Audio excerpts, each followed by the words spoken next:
I take this opportunity to introduce our next speaker. Gary Shakti is a consultant, speaker, coach, writer, philosopher, political theorist, theological, legal scholar, and a teacher. His skills and experience equip him to enhance organizational performance, individual lives, and interpersonal relationship using intensive analysis, effective communication, and insight from diverse disciplines. He currently serves as Distinguished Professor of Law and Business, Ethics and Associated Dean of Tom and Y. Like Zafra School of Business at La Serena in Riverdale, California. He is the author, co-editor, he is the author, co-author, editor, or co-editor of 21 current or forthcoming books, including Public Practice, Private Law, Cambridge 2016, and Legal Order, Cambridge 2013. The Logic of Commitment, Routledge 2018, and An Ecological Theory of Free Expression, Palgrave 2018. His byline has appeared over 40 times in journals including the Oxford Journal of Legal Studies, Legal Theory, and Law Philosophy, and he served in 2013 as a Griffith Law Review Symposium. After qualifying for BA in History and Political Science from La Serena 1987, Mina cum laude, he explored ethics, the philosophy of regional, theological, Christian origin, and political philosophy at the University of Cambridge, earning a PhD in 1991 with a dissertation on the idea of friendship. He graduated with a GD 2001 Order of the Cloth from UCLA, where he studied legal philosophy and public law and received the Judge Jerry Pact Memorial Award in Constitutional Law. The University of Cambridge presented him and earned higher doctorate and LLD in 2015 for his work in legal philosophy. A proud Southern California native who wishes he had attended UC Sunnydale, and he and his wife Alicia Homer shares a slowly improving 1920 home in Riverside with Willon Roseburg and Kitty and Rupert Gills-Fillion. His hobbies include film, long arc television, fiction, biography, spicy vegetarian food, politics, writing, adventures in unfamiliar haunts, human psychic, and social dynamics. Interminable conversation and the esoteric, the Kyoli, and the Akrin. His motto is E.M. Foster's only to connect. Sir, with this brief description of yours and profile, we humbly invite you for our conference. Please welcome, sir, Dr. Gary with us.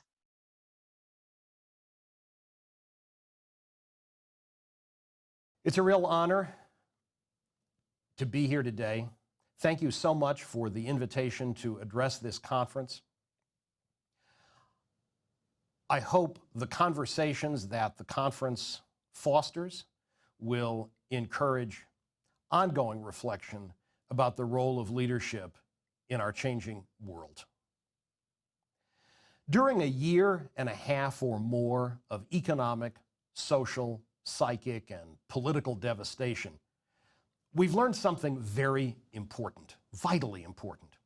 we've learned that human beings are remarkably flexible and resilient. For instance, while we've spent innumerable generations developing capacities for interaction rooted in face-to-face contact, and while this rightly remains our primary form of communication, we have learned that businesses, nonprofits, governments, and yes, educational institutions can draw on human creativity in ways that enable us to function remotely. This creativity has been exercised by what the English peer and science writer Matt Ridley has encouraged us to call the social brain.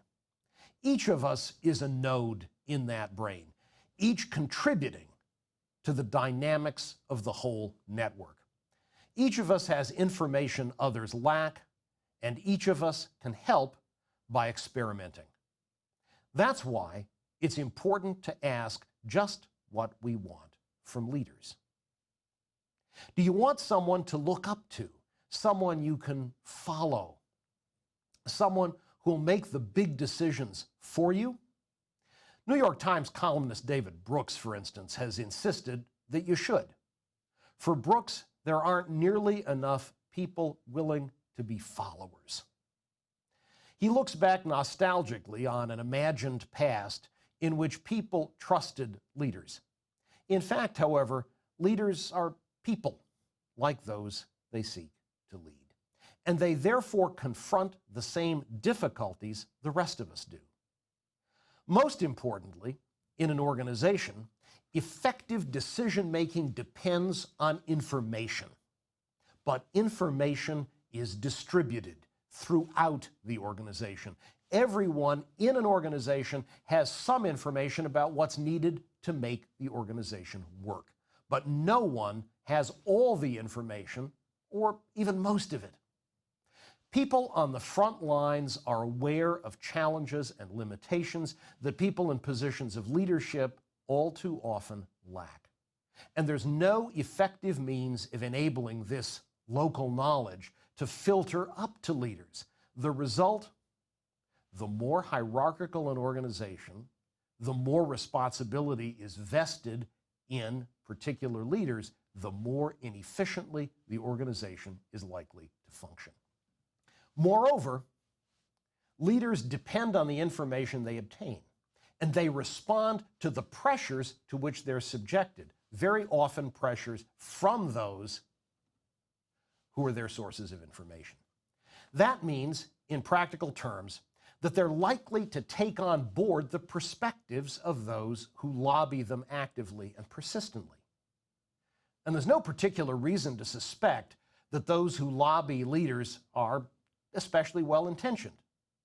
But if organizations are hierarchical, if power is concentrated, then those who are able to obtain the ears of leaders will have disproportionate and quite possibly undesirable influence on organizational outcomes. One particularly troubling feature of hierarchy is resistance to experimentation. Organizations grow and learn because people try out diverse solutions. Sometimes those solutions fail, while sometimes they succeed, but without experimentation, organizations will continue doing the same things, even if those things never worked, even if they once worked but no longer do, even if alternatives might make better use of organizational resources. Leaders can retard experimentation by seeking to mandate the continuation of existing practices, whatever difficulties they confront. Leaders can also retard experimentation by trying out new solutions, but ensuring that they're the only ones who get to experiment. In either of these cases, leaders act on the assumption that what's needed in response to any challenge is a uniform solution, a solution consistently applied. But the very idea that what's needed is a uniform solution is frequently a basis for restricting the experimentation needed to yield increasingly better solutions. Consistency is, of course, sometimes helpful. However, when it's actually needed, it can and will evolve, emerging from the bottom up. To take an example offered by my insightful friend, Professor Roderick Long, there is no uniform rule, as far as we know, that requires that all bank machine cards be the same size. But the benefits of uniform sizing have become quite apparent, and diverse banks therefore follow consistent standards.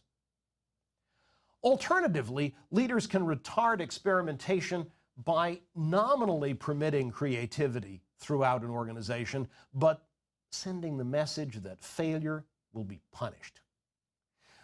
When they do, people know it's not acceptable to try out alternatives without official approval, and that even if they obtain such approval, they may be blamed and sidelined or fired if things don't go well. Organizations thus risk encouraging conformist thinking and stifling the development of alternatives to existing practices. Now, we should certainly disagree vigorously with John Stuart Mill about the moral legitimacy of British rule in India. But in striking contrast with this embrace of a kind of authoritarianism is this stirring paean to nonconformity in his famous essay on liberty. In this age, Mill says, the mere example of nonconformity, the mere refusal to bend the knee to custom, is itself a service. Precisely because the tyranny of opinion is such as to make eccentricity a reproach, it is desirable, in order to break through that tyranny, that people should be eccentric. Eccentricity has always abounded when and where strength of character has abounded. And the amount of eccentricity in a society has generally been proportional to the amount of genius, mental vigor, and moral courage which it contained. That so few now dare to be eccentric marks the chief danger of the time. I think Mill is onto something really important. Eccentricity fosters growth. So a style of leadership that hampers experimentation necessarily impedes organizational advance. I suspect that the maintenance of hierarchical arrangements and resistance to experimentation reflects a number of tendencies we can recognize in ourselves as leaders or would-be leaders, tendencies we might wisely seek to transcend. Perhaps the most important of these is fear. There's the fear that things will only go well when we make decisions. Sorry, that has to be redone. There's the fear that things will only go well when we are the ones who make decisions.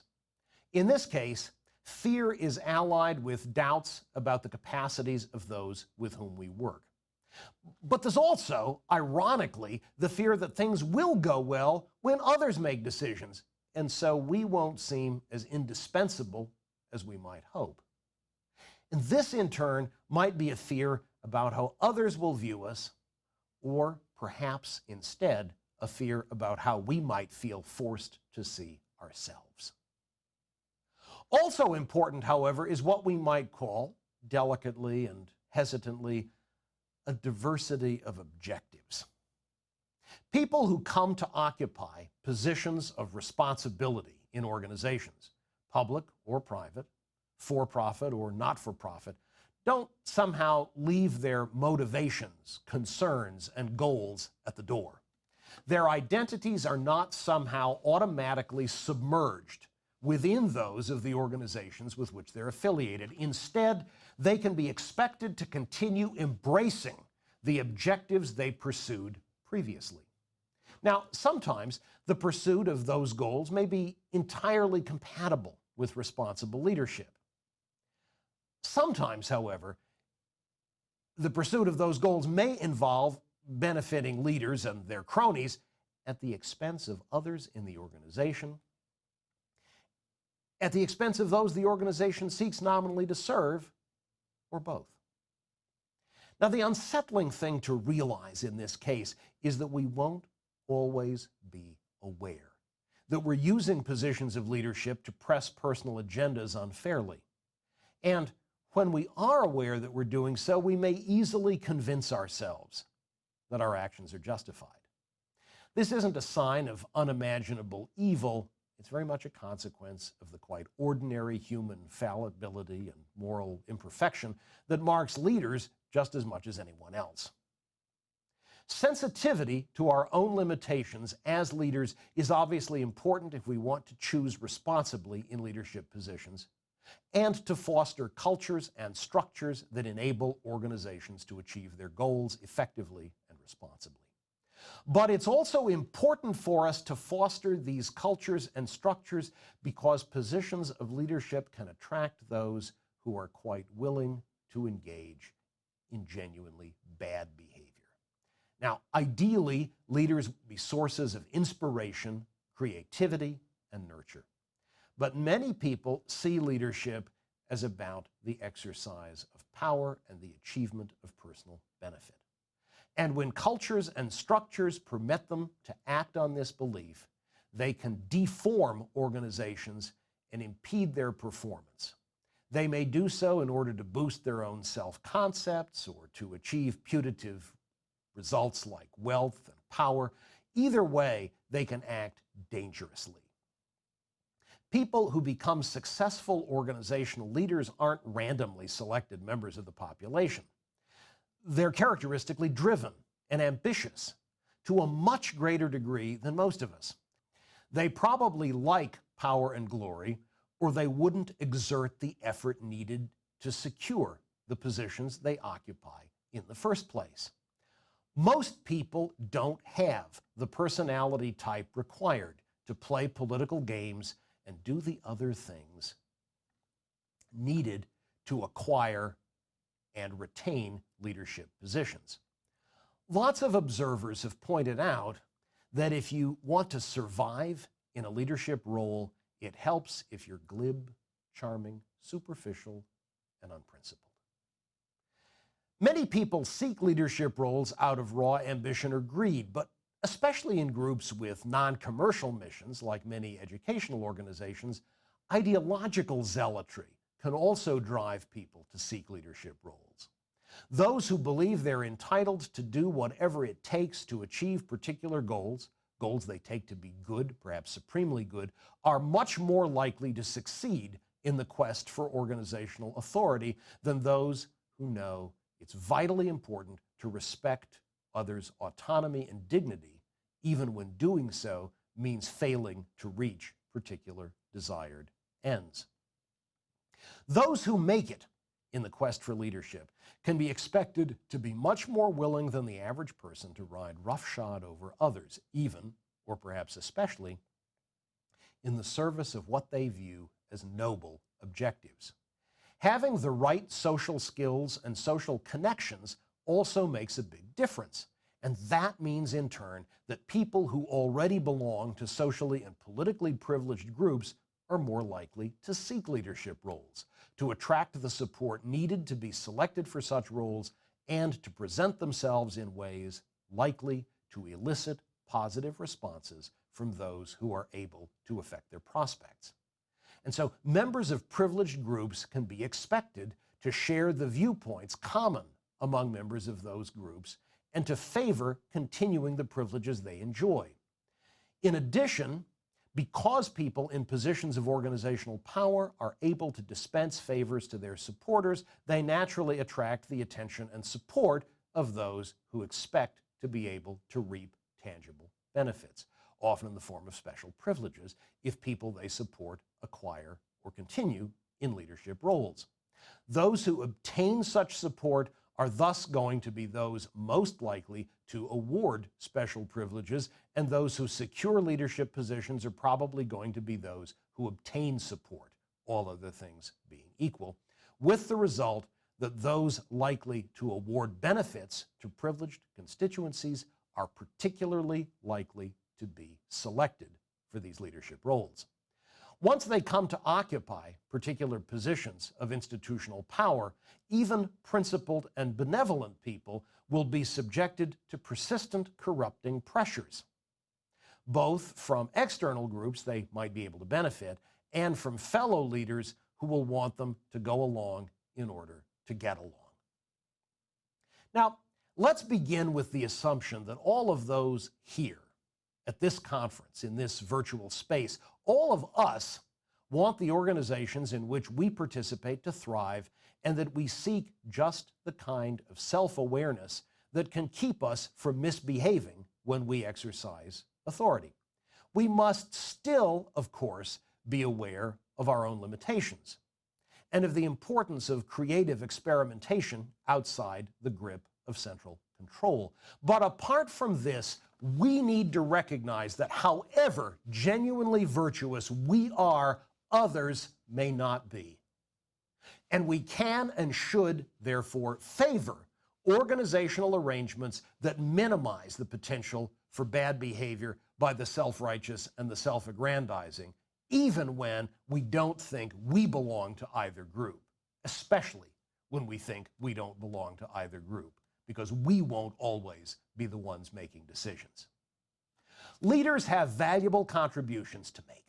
They can inspire people with evocative visions of organizational possibility. They can exhibit their creativity by proposing solutions to challenging problems. They can ensure that people in an organization feel noticed and appreciated, but they can't substitute for distributed creativity and problem solving. They can't take the place of innumerable experimenters, and they can't presume that what they know is in any way comparable to what's known by all of the different actors within a complex organization.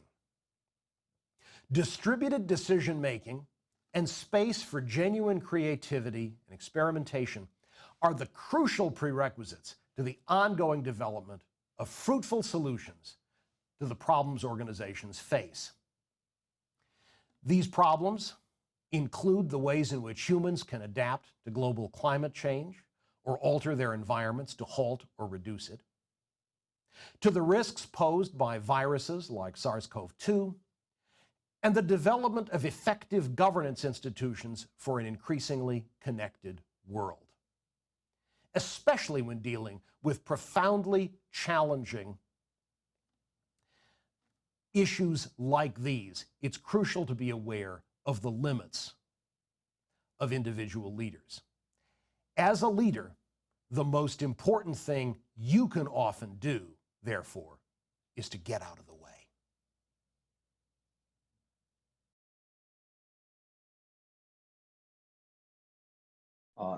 Dr. Gary, can I ask you a question? Of course.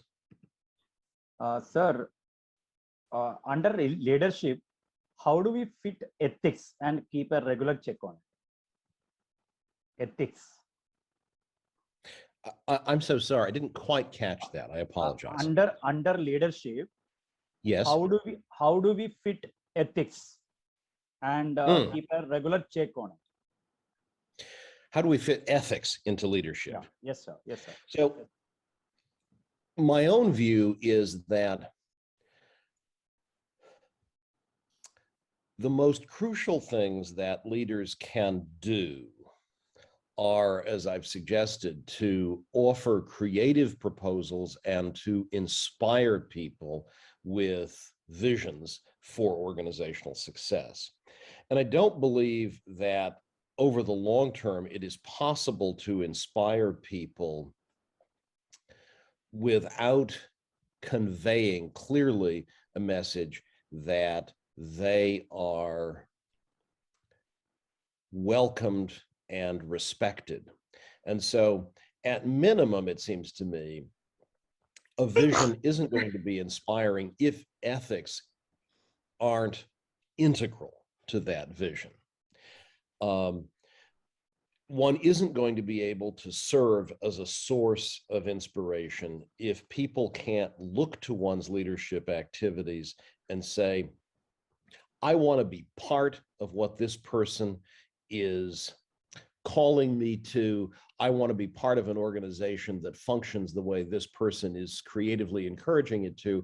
And I think people in general are are horrified by the thought that they're instead being drawn into an organizational context in which they're being treated badly and in which they're being encouraged to treat other people badly. Now, obviously, we understand there can be very toxic organizational environments in which this doesn't happen. I'm not suggesting that all leaders are good leaders or all organizations are good organizations. Obviously, we wouldn't be having this conversation if that were true. On the other hand, however, it seems to me that ethics must matter not only to us as agents choosing in particular situations, but also ethics must matter as an essential element of what it is to bring people on board with the kind of inspiration that I think leaders can and must offer. Thank you. Thank you, sir. I have one more question. Of course. I'm sure you must have interacted earlier with Indian students. What is that we possess as asset and lack which we need to work upon? One thing which we can be considered as an asset and one thing which we are lacking. So one thing we're lacking, and what was the first thing? Sorry. The first thing which is something good for us. It's an asset to Indian people. So an asset to India and something you're lacking. I feel tremendously underprepared to tell a group of Indian leaders what India is lacking. I don't believe I'm in any position to talk intelligently about that.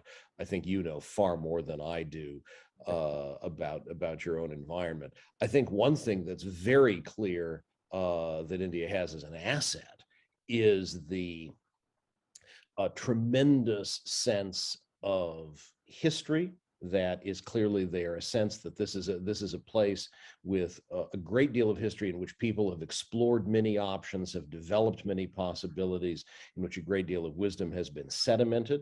And clearly another thing, and I realize this is a source often of conflict and so isn't always experienced as an asset, but to an outsider, it seems clear that one tremendous benefit is the immense diversity culturally and religiously and politically within the community, which it seems to me can be a remarkable source of strength. So I'm perfectly prepared to affirm the assets. I'm very uncomfortable supposing that I have the perspective to talk intelligently about the liabilities.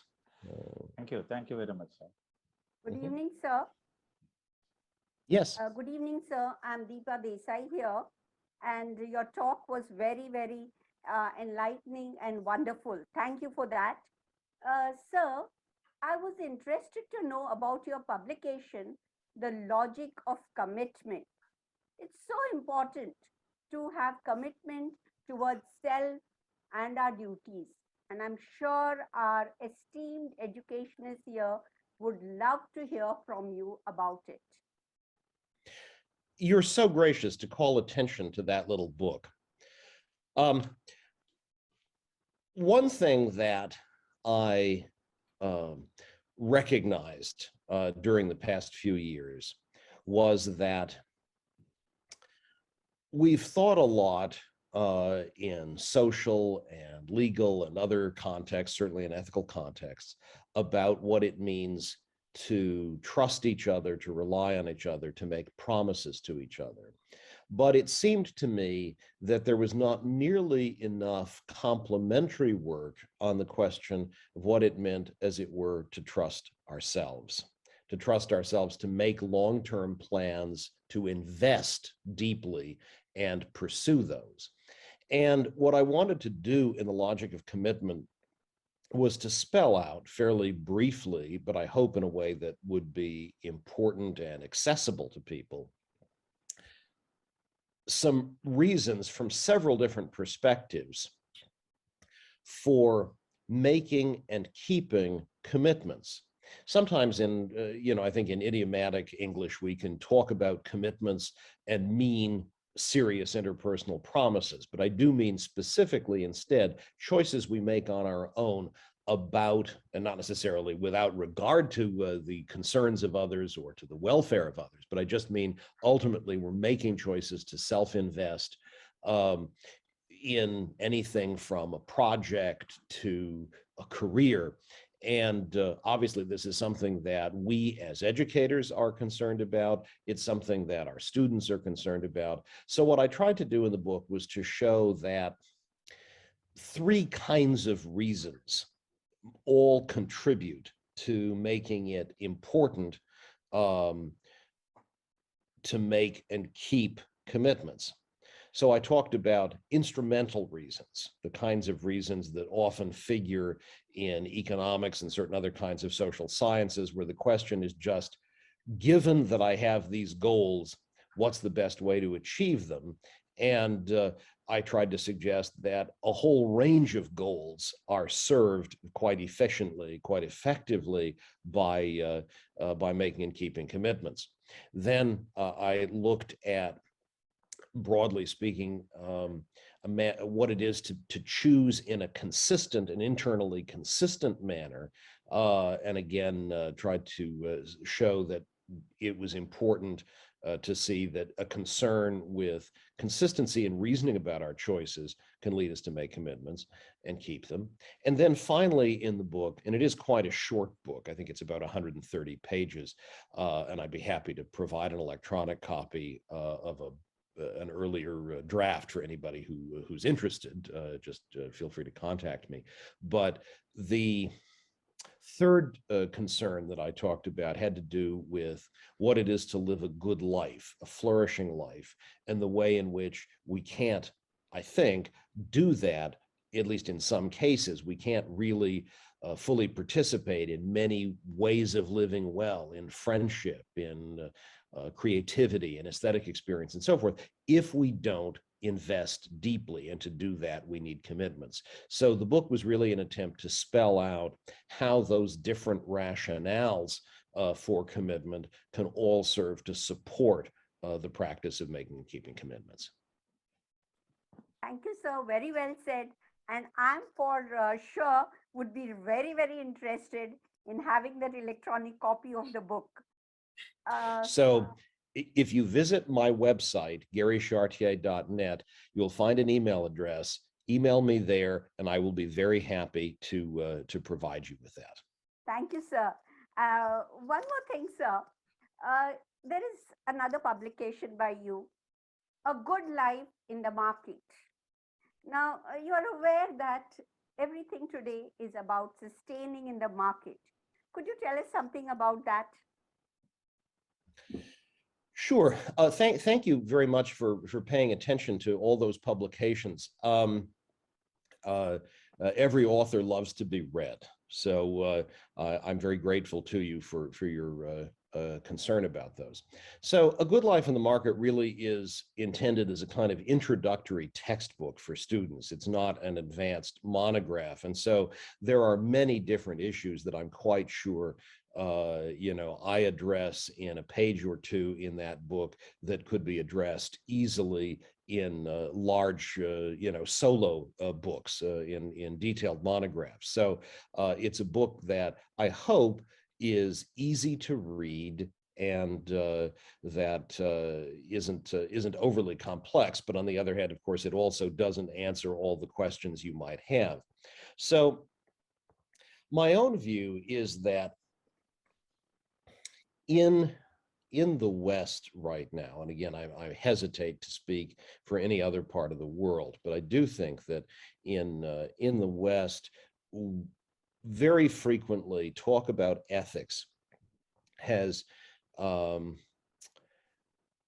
embraced a kind of lowest common denominator approach, an approach in which we've really just focused on adjudicating conflicts among people who are pursuing any number of different goals and who might be up to anything at all.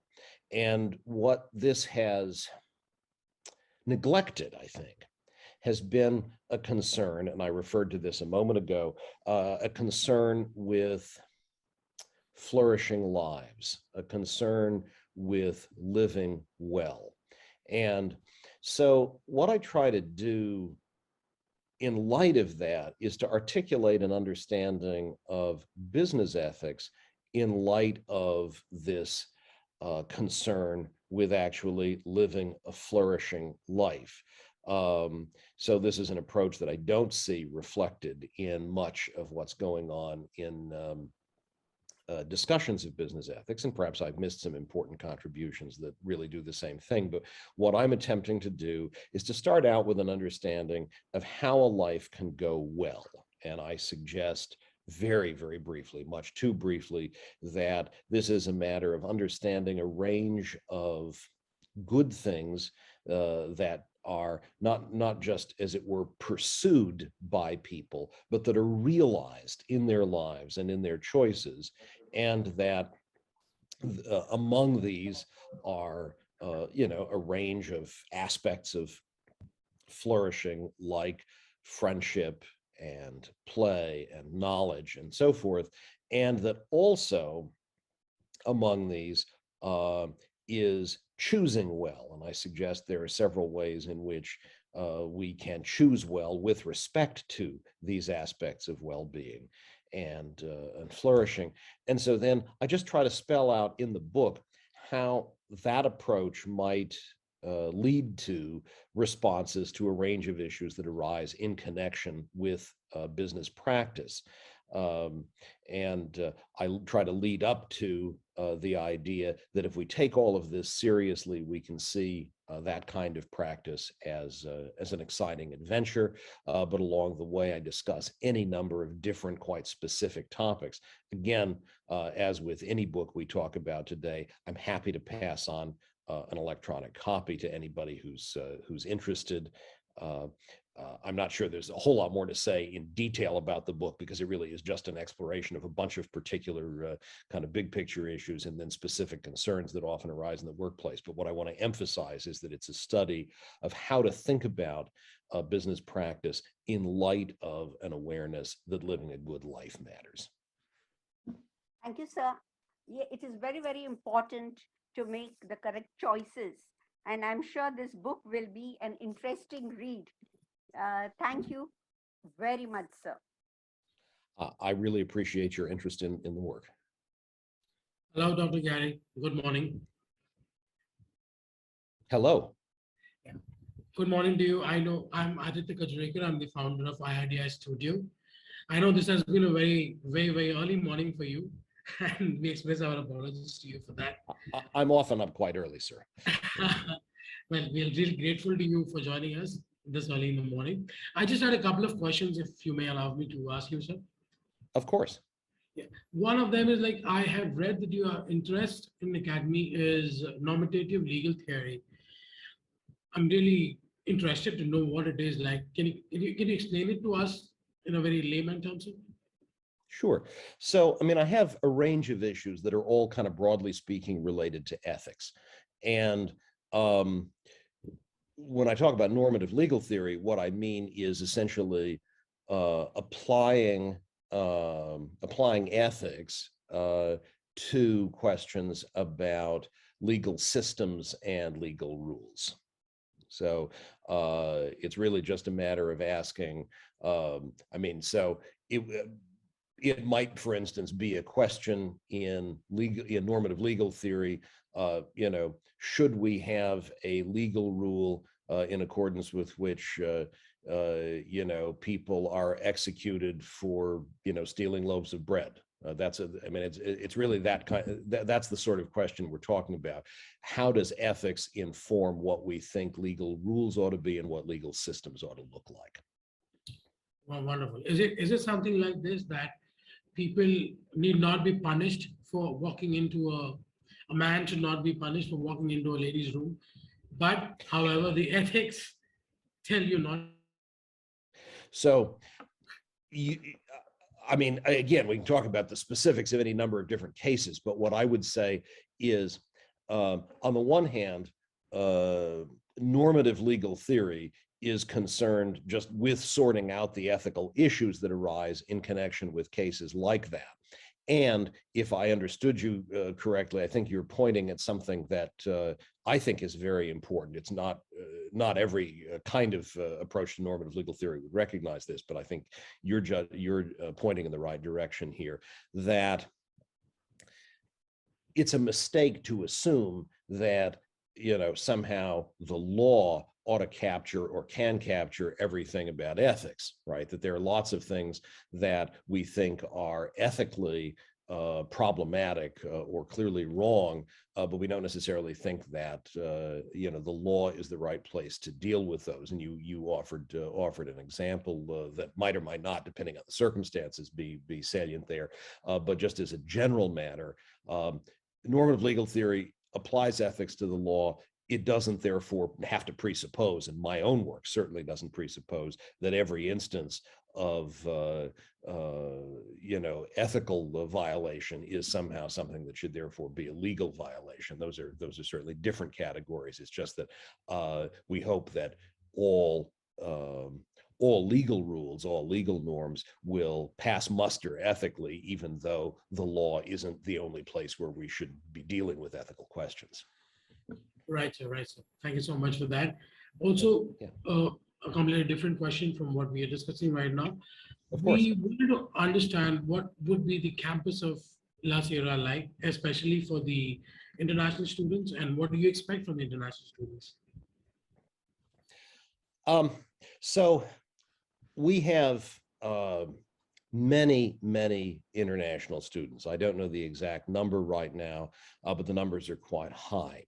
With it, overall, you might know that La Sierra University has once again this year been rated by the Wall Street Journal the most, kind of broadly speaking, ethnoculturally diverse educational institution in the United States. It's a place that is home to students from many different backgrounds and from many different countries. And certainly in my School of Business classes in particular, you know, we often you know, I encounter people from many different places. My own view is, and I don't want to claim to speak for everyone at the university, but certainly my own view is that the experience of all of our students is substantially enriched when conversations in the classroom can draw on the experiences of people from around the world. The global business environment is the business environment. There is no business environment that isn't, it seems to me, fundamentally global at this point. We're all interconnected in so many ways. And so I want our students to be able to participate inside and outside the classroom in conversations with students, with fellow students from places around the world. And so I want an environment that is inviting and welcoming to those students. So what do we expect of international students? The same thing we expect of all of our students, which is to read and write and think. And to share insights in the classroom with other students, with their teachers, and to carry on conversations that extend outside the classroom. If our international students can do that, they will not only, I think, learn themselves, but will also contribute in really valuable ways to the learning of others. All right. Thank you so much, sir. Thanks so much. Of course. Sir, there is a question from on the chat box asked by Mrs. Nirmala Thakur. On behalf of her, I'm just asking the question. The management hires a principal to run a school. Sometimes what is good for the students, teachers, and parents and other stakeholders may not be good for the management. How would you inspire principals in such a case?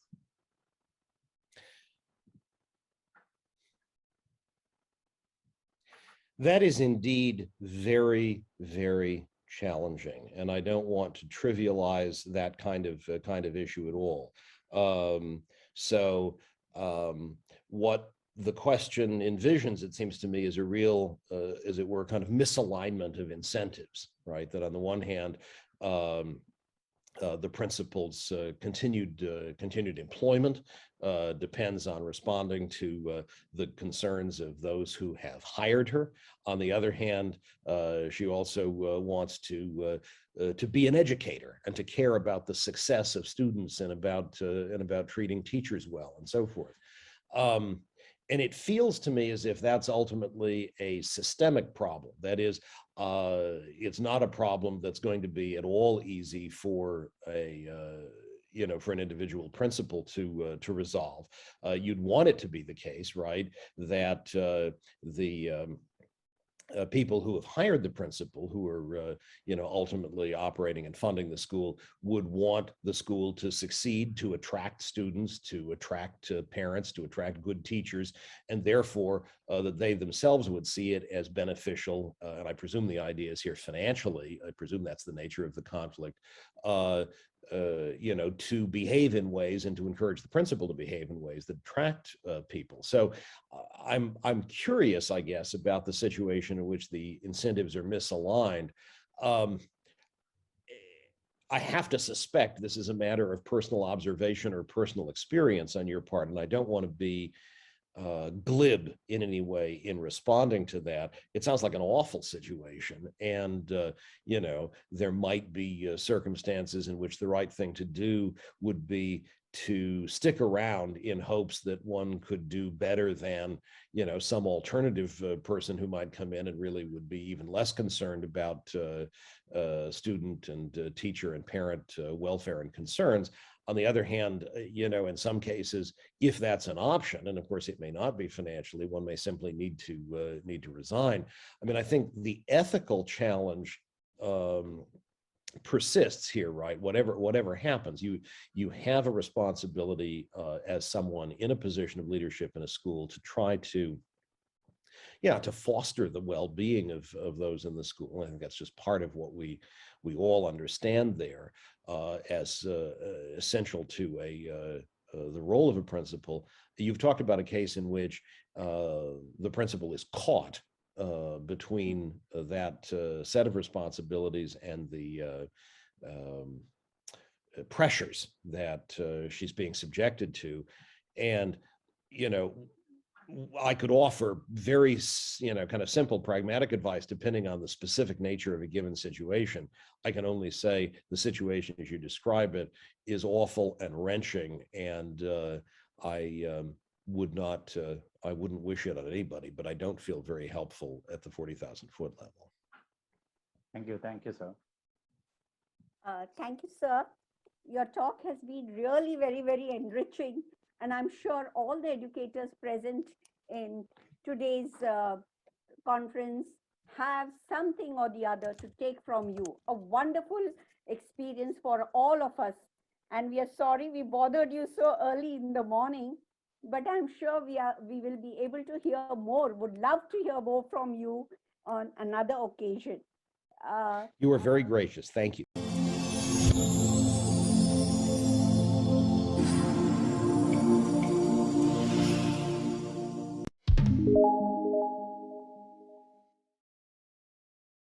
IDEA is Individual Resource Development International. It is a complete journey offered to the students to be prepared to lead a progressive life. This initiative is an effort by the like-minded professionals who have learned about life by their own experiences and by eventually realizing what seeds could have been sown to do better in life. We at IDEA Studio want to be the torchbearer in assisting the self-development of a child and help young minds see clear and a confident path to tread on. We want children, especially the ones in their teenage, to be well-groomed, independent, and judicious from an early stage in their lives.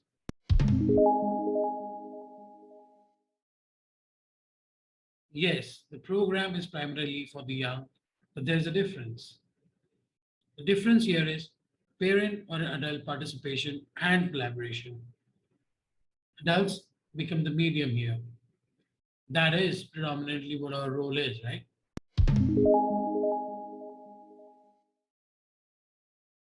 To begin with, we make the children go through a series of tests while offering career guidance and counseling to them.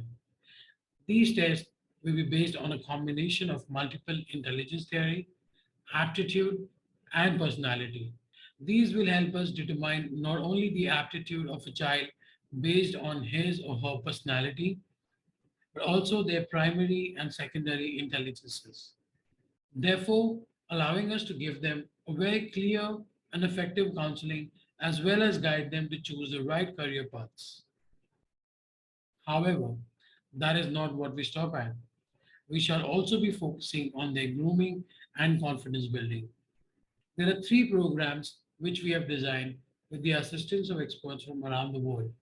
We call them the Aram, Praram, and Parichay.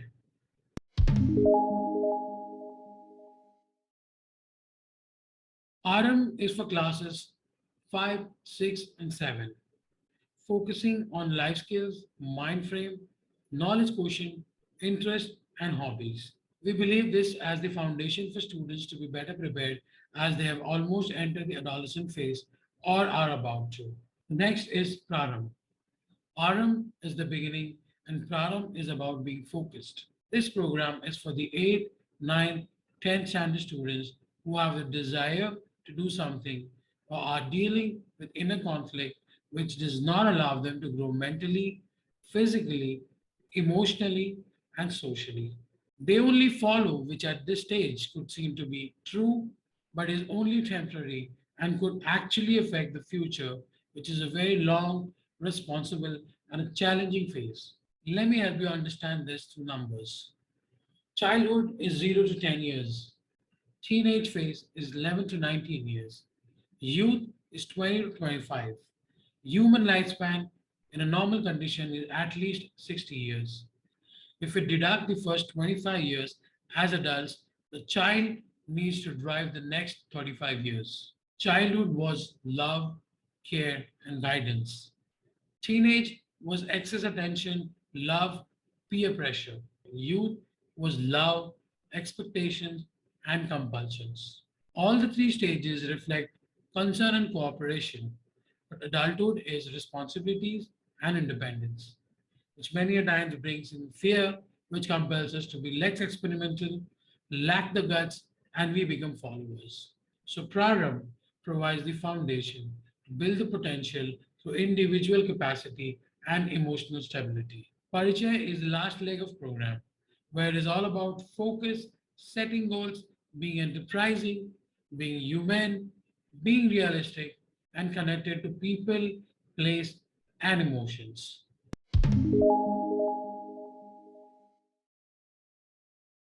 As I mentioned before, these programs are realistic and might not be ideal. Realistic for it caters individuals. Every enrolled student will be cajoled, will be encouraged, and walk through along with the assigned counselors, along with their parents. Every dream is individual, and so is every individual. So, how can we offer a standardized program to one and all? There is no one shoe that fits all. We have to go by the child and their personalities. Standardization could be possible in offering academic information, training into vocational subjects, pursuing hobbies, etc. We will work on the individuality of a child through this program. It's like science is a subject, while scientist is the inventor. It's like dancing is learning steps. The performance is individual expression, the choreography, and the interpretation. In a factory, a product is manufactured but sold through innovative ideas. This interpretation, innovation, and experimenting is what we will help children explore and also learn during their journey with us at IRDI Studio. Thank you. On behalf of all of us at Team IRDI, I thank you all. Do visit us at www.irdistudio.com. We encourage you subscribe to our channel and keep liking the videos and share your comments and thoughts in the comment section. Thank you.